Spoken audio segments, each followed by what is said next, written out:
My topic for today's discussion is regarding common issues regarding to pharmacological management or medicine related issues pertaining to diabetes. We have already done several videos on which we have discussed the basic problems with diabetes. We have already discussed what is diabetes, how exactly does it affect the body, and how it affects the heart. Today we will be discussing medicine related issues pertaining to diabetes and what are the common questions regarding medicine which people keep on asking and they have in their minds. These are the things we will be discussing. This topic is going to be important and clinically useful for all of you. So I would request you to see the video till the end. The people who are new to my channel, I would request you to subscribe to my channel, as this would give us a lot of inspiration and motivation to continue the channel in the future. If at all you have any comments, queries or suggestions or any patient related issues regarding which you want us to discuss about, so you could write to us about them in the comment section below and we will be happy to take those topics in the future.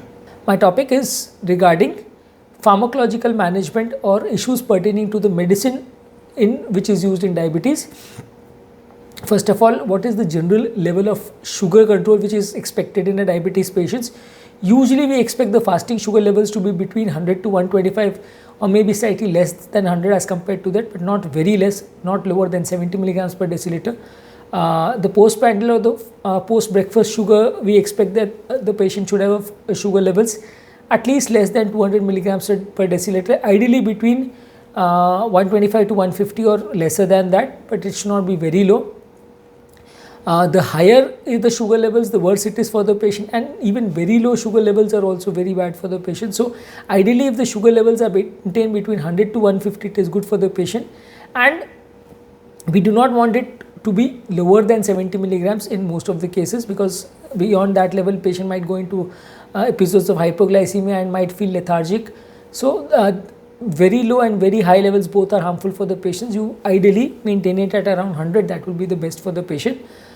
Usually if at all the patient is having a cardiac related problem, we usually tend to prefer the SGLT2 inhibitor group of medicine like the dapagliflozin, empagliflozin, canagliflozin, which have been shown to have significant amount of benefit in terms of cardiovascular and kidney related endpoints, while we tend to avoid drugs like pioglitazone or other rosiglitazone, other glitazones, which have been shown to cause some fluid retention in patients of diabetics. These medicines in non-diabetic can have a good sugar control and some metabolic related benefits are also there with these molecules, but in diabetic patients with heart related problems we tend to avoid this molecule and we tend to prefer the SGLT2 inhibitors. If at all the patient is having kidney failure, we tend to prefer the insulin and SGLT2 inhibitors. If at all the patient is having kidney failure, we tend to avoid sulfonylureas, we tend to avoid metformin. Both of them can have some issues regarding the kidney problems and the kidney function.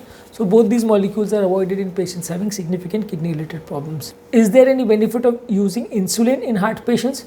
Of course, if the patient is having a heart attack or an acute heart related problem or emergency crisis, insulin serves as the single best molecule which has a good level of sugar control and does not allow the patient to go into diabetic ketoacidosis or sudden diabetes related crisis, especially in an emergency situation or a heart attack situation. Therefore, at least in emergency we tend to prefer insulin.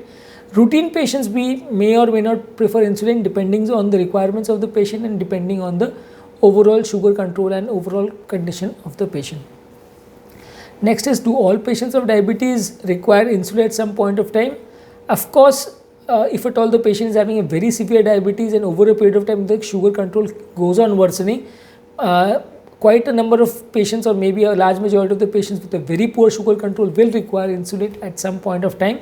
But majority of the patients who have a very good sugar control and have a borderline diabetes with the sugar levels ranging between 100 to 150, and the people who are being able to maintain their sugar levels in that range for a prolonged period of time, there are chances that they might not be able to survive or continue their entire lifetime without even going on to insulin at any point of time.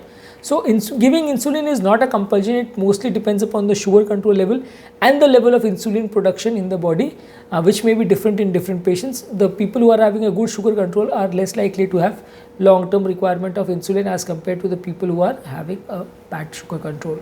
Usually, the most important thing once we start insulin comes to the mind of the patient, that does the patient ideally require to continue to be on insulin for the entire lifetime once the patient has been started on insulin? No, it's not the case like that, because if at all the patient has been started on insulin in an emergency situation or in a crisis situation, there are high chances that insulin might be stopped once the condition recovers. Or if at all the patient has a transient episode of worsening diabetic control, then once the diabetic control improves and the condition of the patient improves over a period of time, then we can stop using of insulin and we can again switch back the patient to the oral anti-diabetic agents. Actually, use of insulin is something which is considered to be quite inconvenient for a large majority of the patients, and many patients are very opposed to the use of insulin, especially once they develop even a single episode of hypoglycemia also. That is why majority of the patients tend to prefer OHA, and as soon as we discuss about insulin also, a lot of people tend to oppose that. So if at all the patient is being able to continue with his medicines, we allow the patient to continue with medicines. If at all he is ready to take insulin and he has significant points which will be benefit by the use of insulin, and the sugar control will be benefit by the insulin, especially if the patient is having a severe level of diabetes, then we try to switch over the patient to insulin. Next issue is, what is the level of cholesterol which is acceptable in diabetes. Diabetic patients have a risk of heart attack almost 4 to 5 times as compared to the normal people. That is why the cholesterol level which is considered optimal for diabetic patients is much lower as compared to what it is considered in normal patient. A normal patient of a given age and risk factor profile, we might allow them to have a LDL levels of maybe 130 or 160 also in some cases. But as soon as the patient is diagnosed diabetes, the LDL levels cutoff is 70 milligrams per deciliter, and the cutoff for triglyceride level is 250 milligrams per deciliter.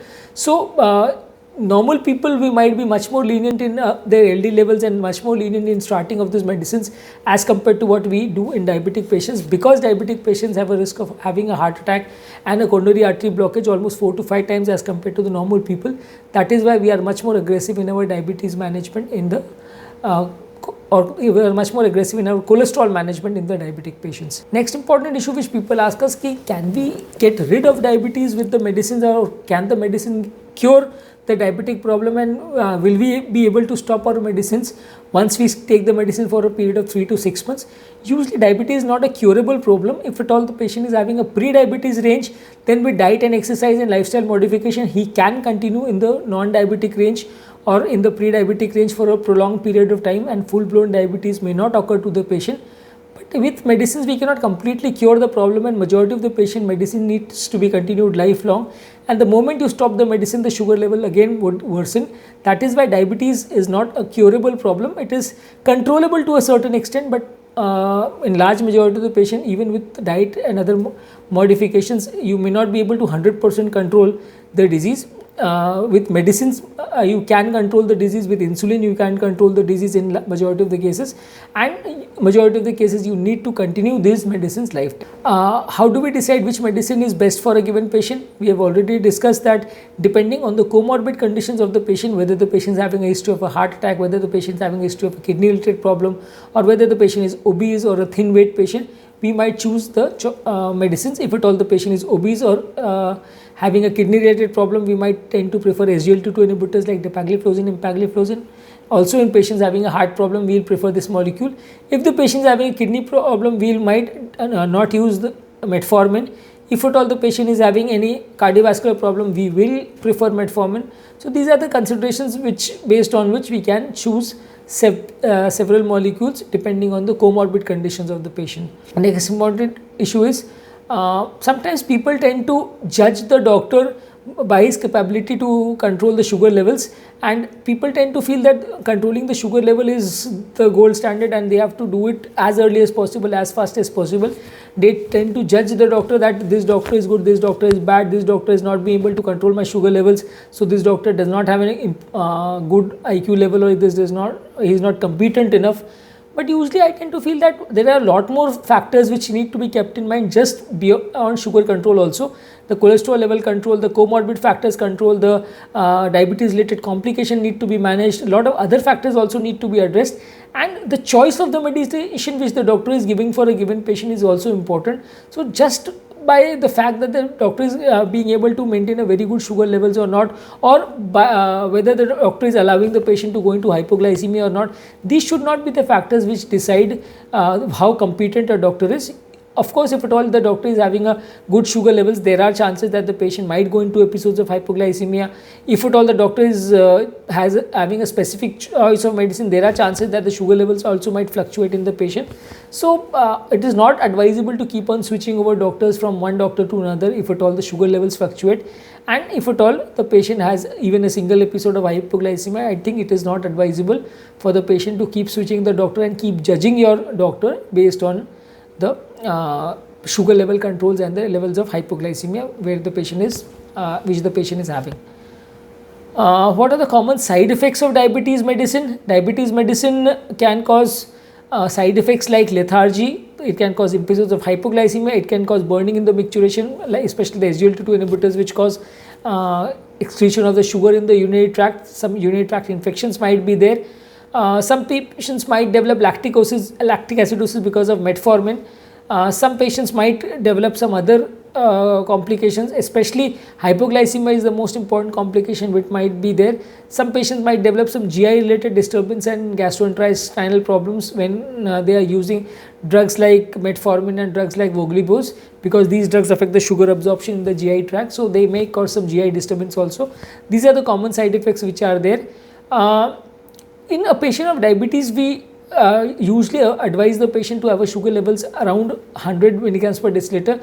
If at all we are over aggressive in sugar management and we prescribe the patient with too many medicines or very high dose of insulin, then there are very high chances that the patient might go into recurrent episodes of hypoglycemia, which might be dangerous for the patient and which might lead to or trigger episodes of even cardiovascular problems also. Sudden neurological problems might also be there. So near about level of maintaining the sugar levels at around 100 to 150 milligrams per deciliter is acceptable in most of the patients, and very lenient or very aggressive, both the approaches are not very acceptable in most of the patients. Sometimes diabetes medicines can cause weight gain and weight loss. Drugs like metformin and drugs like SGLT2 inhibitors cause weight loss. Insulin and sulfonylureas can cause weight gain. So depending on the requirement of the patient, whether he is thin built or whether he is thick built, we can choose our medicines based on the body weight of the patient also. People ask us about the use of other pathy medicines like Ayurvedic and homeopathic medicines in the diabetes control. Ideally, one should understand that no pathy will be able to completely cure diabetes. You will be able to control diabetes to a certain extent, but I would not recommend the people to mix drugs of multiple pathies, because sometimes what happens that people might develop significant drug interactions that might go into episodes of hypoglycemia. Majority of the time the blame is in the Indian scenario is put on the allopathic medicine, because people tend to feel that Ayurvedic and homeopathic medicines will never cause any side effects, which is actually not the truth. But ideally it is not advisable to mix the pathies. You keep on checking your sugar levels even if you are taking medicines of other pathy. So also you keep checking your sugar levels, you keep checking your cholesterol levels, and if at all they are in a good control, you might continue these medicines. I am not against these pathies, but if at all you mix drugs of multiple pathies, there are high chances of drug interactions and sometimes it might be dangerous for the patient. Next important issue is what is keto acidosis. Keto acidosis is a condition where the patient is relatively insulin deficient and the sugar levels goes to a very high level. Usually whenever we detect an episode of keto acidosis, when the patient is having severe abdominal pain, nausea, vomiting and excessive urination, increased thirst is there. Usually in a case of a young child with the type 1 diabetes, this is more common. In elderly patients, where the patient is having a sudden crisis or a heart attack or a pneumonia or infection, the patient might go into ketoacidosis. Once the patient is detected with this finding, he should be admitted to the hospital and should be given insulin, because insulin is the single most important drug which can control an episode of ketoacidosis. Most of the other medicines will not be able to manage this problem or this complication of diabetes and should be avoided at that point of time. Once the patient becomes stable and the sugar levels come into control, then you might again switch over back to oral medicines. How long or how often should the sugar levels be tested? Usually I would recommend you to test your sugar levels, both the fasting and the postprandial levels, at least 2 to 3 times per week, but daily testing or testing 5 times a day, I don't think that is practically feasible or of much utility. Maybe 2 to 3 times per week is sufficient. Cholesterol level should be tested at least once in 6 months or once in 1 year, that would be sufficient. Most of the cases, if we are testing at home, we advise the patient to test the sugar in the fasting levels and after taking a light breakfast, they should test the postprandial sugars, not after taking a very heavy or very oily breakfast. While measuring the fasting and the postprandial sugar levels, we advise that the patient should not skip his meal medicines, or should not avoid taking the doses of the medicines, because sometimes what happens that the patient, when he is checking his medicine, he will skip his sugar medicines, and then suddenly sugar levels might be reported falsely to be very high. So you should take your medicines on the day of checking your sugar also, like routine, and then the sugar levels should be charted, and whenever you are going back to your diabetologist or your cardiologist or your physician, you can report the sugar findings to him, and he will manage your medicines accordingly. In this topic, we have discussed what are the important salient features of medicine related issues and how often should we be checking the sugar levels in the patient. If at all you have any comments, queries or suggestions pertaining to this topic, or if at all you have any other topics on which you want us to make more videos upon, you can write to us about them in the comment section below, and we'll be trying to answer them. At the end, this is Dr. NAVIN Agrawal, and I thank you all for a very patient listening. The people who are new to my channel, I would request you to subscribe to my channel, as this gives us a lot of motivation and inspiration to continue the channel in future. Thank you.